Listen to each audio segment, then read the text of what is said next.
जहाँ तक पिछले एपिसोड में हम लोगों ने देखा कि लूफी का फाइट होता है क्वीन के साथ, तो उसका कहानी भी इस एपिसोड में देखेंगे। तो चलिए एपिसोड की शुरुआत करते हैं मेरी से देर की।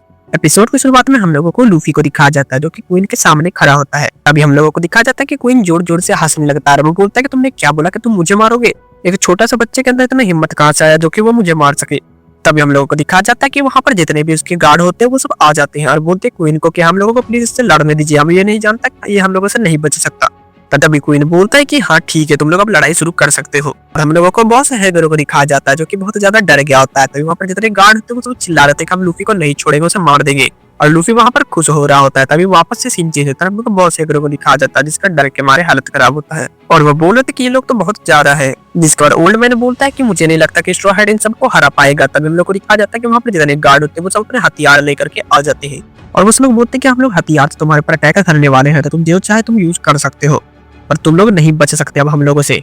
जिसके वहाँ पर जितने गार्ड होते हैं वो सब आ जाते हैं और बोलते हैं कि तुम लोग अब मरने के लिए तैयार हो जाते हैं। वहाँ पर जो रेफरी होती है बोलती है कि तैयार हो जाओ, चलो। तभी हाउस से हीरो जो होते हैं वो बोलते हैं कि मुझे माफ कर देना स्ट्रॉ हैट, मेरे वजह से तुम यहाँ पर फंस गए। जिसके बाद हम लोग को दिखाया जाता है कि वहाँ पर जितने भी लोग होते हैं वो सब आकर के लूफी को ऊपर अटैक करने लगते हैं। तभी लूफी बॉस हीरो को बोलता है कि मेरे साथ रहना है तो तुम वो लोग तुम्हें मार देंगे। जिसके बाद जितने लोग होते हैं वो सब आकर के लूफी के ऊपर अटैक करते हैं, लेकिन लूफी अपने हाथी से उन सबको दूर फेंक देता है। तो लूफी वहाँ पर जितने भी लोग होते हैं उन सबको बोलता है कि तुम लोगों में बस इतना ही दम था और लोगों को बुला करके लेके आओ। तभी वहाँ पर जितने भी लोग होते हैं उन सबकी आंखें खुली की खुली रह जाती है। तभी क्वीन बोलता है कि ये कर्न ऑफ सुप्रीम किंग भी यूज कर सकता है। जिसके बाद क्वीन वहाँ पर दूर बैठ करके शौक में होता है और हंस रहा होता है। जिसके बाद वो बोलता है कि उस प्रिजनर को लेकर के यहाँ पर आया जाए। तभी वहाँ पर जितने लोग होते हैं वो सब लोग बहुत ज्यादा डर जाते हैं। दिखाया जाता है कि वहाँ पर जितने भी लोग होते हैं वो सब लोग खड़े होते हैं लड़ने के लिए और लूफी भी तैयार होता है सबको मारने के लिए। जिसके बाद वापस से सीन चेंज होता है, हम लोग को दिखाया जाता है जहाँ पर वो सब लोग नहा रहे होते हैं। तभी नामी बोलती है कि मैं रिफ्रेश्ड फील कर रही हूँ अब। जिसके बाद सीन चेंज होता है, हम लोग को दिखाया जाता है बाउथ हाउस का सीन जहाँ पर सभी लोग वहाँ पर बाहर से हुलक रहे होते हैं अंदर की तरफ। तभी हम लोग को दिखाया जाता है कि वहाँ पर कैप्टन ड्रेक होते हैं और वो सब लोग वहाँ पर आकर के स्ट्रॉ हैट मेंबर्स को ढूंढ रहे होते हैं। तभी हम लोग को दिखाया जाता है कि वहाँ पर हॉकिंस आ जाता है। वो दिखाया जाता है कि हॉकिंस अंदर जाता है और वहाँ पर जितने भी लोग होते हैं वो सब बोलते हैं कि अंदर कैसे आ गया। तो वो बताता है कि वो एक हेडलाइनर है एनिमल किंगडम पायरेट का और वहाँ पर जितने भी लोग होते हैं उन सबके ऊपर अपना हथियार रख देता है। वहाँ के जो मालकिन होते हैं वो बोलती है कि तुम सब लोगों को यहाँ से क्या मतलब है। तभी हॉकिंस बोलता है बाहर जाकर के ड्रेको को कि तुम अंदर क्यों नहीं आ रहे। तभी ड्रेको बोलता है कि मेरा बस उस सोवा मास्क को पकड़ने का ऑर्डर मिला है, मैं इन लोगों को नहीं पकड़ लिया, तो जाकर के तुम चुपचाप से पकड़ो इन लोगों को। तभी हम लोग को नामी, रॉबिन और सिनोबू को दिखाया जाता है। तभी वो दोनों बोल रहे होते हैं सिनोबू को क्या क्या है, हम लोग क्या कर सकते हैं अब। जिसके बाद सिनोबू उन लोगों को बोलती है कि तुम लोग टेंशन मत लो, तुम लोग मेरे पीछे छुप जाओ, मैं इन लोगों को दिखाती हूँ अपना असली पावर। और हम लोग को हॉकिंस को दिखाया जाता है जो भी अपने जितने भी आदमी होते हैं उन सबको बोल रहा होता है कि जिनके पैर में भी मून और स्नेक का लोगो है उन सबको पकड़ करके लेकर के आओ। जिसके बाद हॉकिंस के आदमी जाते हैं वहाँ पे, जितने भी आदमी होते हैं सबके पैर चेक कर रहे होते हैं। तभी नामी और जितने भी लोग होते हैं वो सब बोल रहे होते हैं कि इन लोगों को हमारे प्लान के बारे में पता चल गया क्या। जिसके बाद रॉबिन बोलते हैं कि नामी तुम आगे बढ़ो, हम लोग तुम्हें बैकअप देते हैं। और हम लोगों को नामी को दिखाया जाता है जो कि बाहर जाती है और बोलती है कि मैं तो बस एक ऑर्डिनरी कस्टमर हूँ यहाँ की। जिसके बाद हम लोगों को नामी को दिखाया जाता है जो कि खड़ी होती है तो भी उसका कपड़ा खुल जाता है और वहाँ पे हम लोगों को सांजी को दिखाया जाता है जो कि आसमान से नीचे गिर जाता है। और तभी वहाँ पर जितने भी लोग होते हैं वो सब बोलते हैं कि इसका बॉडी तो ट्रेजर है। लोगों को सांजी को दिखाया जाता है कि सोवा मास्क बन करके वहाँ पर आया होता है और वो नामी को बचा रहा होता है सभी अटैक से। जिसके बाद वहाँ पर जितने लड़के आते हैं वो सब बोलते हैं कि ये सोवा मास्क वाला ही है ना। तभी नामी देखती है उधर सांजी को और बोलती है कि यहाँ पर क्या कर रहा है और इसने ये कैसे कपड़े पहन के रखे हैं। और हम लोगों को बाहर का सीन दिखाया जाता है जहाँ पर ड्रेक होता है जो कि बोल रहा होता है कि क्या मैंने सोवा मास्क को सुना। और जिसके बाद सभी लोग बताते हैं कि हाँ अंदर में सोवा मास्क आ गया है। जिसके बाद ड्रेक दौड़ता दौड़ता अंदर जाता है और वो अंदर जाते के साथ सभी लोग को देख करके बेहोश हो जाता है। उसके बाद हम लोग को हॉकिंस को दिखाया जाता है जो कि ड्रेक को उठाता है बोलता है देखो सामने। तभी हम लोग को दिखाया जाता है कि सामने और कोई नहीं सांजी होता है जो कि जर्मा 66 का सूट पहना होता है। तभी ड्रेक उसे देख करके बोलता है कि यहाँ पर जर्मा 66 ब्लैक क्या कर रहा है।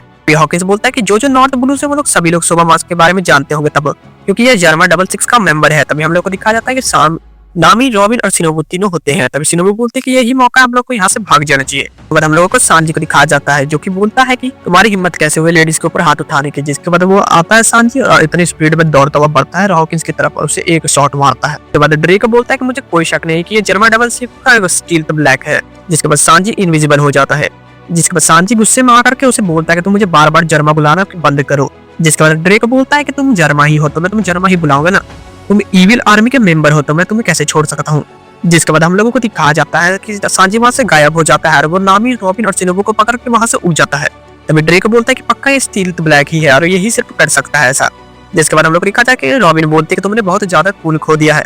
जिसके बाद सांजी बोलता है कि मैं जब बात हाउस की तरफ आ रहा था तो मैंने कुछ बैड न्यूज सुना इसलिए मैं यहाँ पर आया। तभी सिनोबू सांजी से पूछती क्या तुम ठीक हो। तभी सांजी बोलता है कि हाँ मैं ठीक हूँ। जिसके बाद सांजी बताता है कि लॉ के जितने भी पायरेट क्रू मेंबर्स हैं उन लोगों ने पकड़ लिया और उसको टॉर्चर कर रहे हैं, तभी ट्रॉकी उसे बचाने के लिए गया है। तभी सांजी बोलते हैं कि मैं तुम लोगों को छोड़ करके जल्दी वहां पर जाऊंगा ताकि मैं उन सबको बचा सकूं। वो बोलते हैं कि हम लोगों को अभी वहां पर नहीं जाना चाहिए क्योंकि हम लोग अगर वहां जाएंगे कभी वॉर हो जाएगा और हम लोग को वॉर अभी अवॉइड करना है।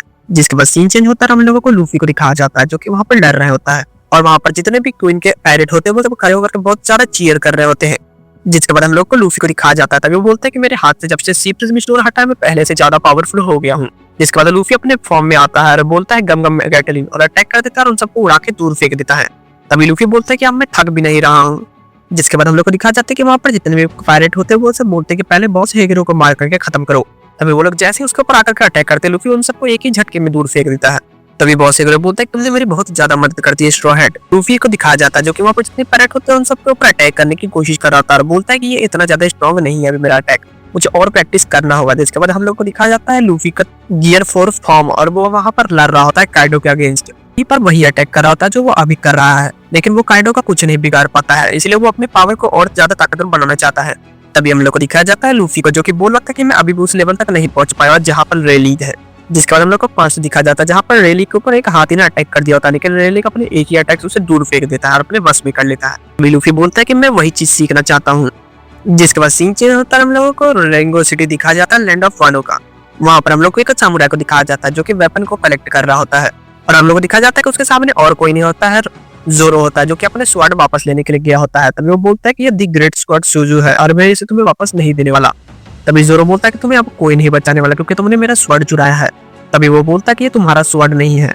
जिसका वो बोलता है कि ये एक नेशनल ट्रेजर है जो कि अभी से बहुत साल पहले यहाँ से चुराया गया था और ये रियुमा का है। तभी जोरो बोलता है कि हाँ ये मुझे पता है और उसने ही मुझे दिया था। और वो आदमी बोलता है कि अगर तुम्हें मालूम है तो तुम चुपचाप से यहाँ से निकल जाओ, ये तुम्हें नहीं मिलने वाला। हम लोग को दिखा जाता है कि उन दोनों के बीच में लड़ाई स्टार्ट होने वाला था। जोरो तैयार हो जाता है उससे लड़ने के लिए। तभी जोरो बोलता है कि अगर तुम्हें कंफ्यूज किया उसके लिए सॉरी, पर मैं एक पायरेट हूँ और मैं नहीं हारने वाला। और इसी पॉइंट के साथ ये एपिसोड यहीं पर खत्म हो जाता है। तो मिलते हैं अगले एपिसोड में, तब तक के लिए वीडियो को लाइक करके चैनल को सब्सक्राइब करके कमेंट में अपनी राय जरूर बताना गाइस।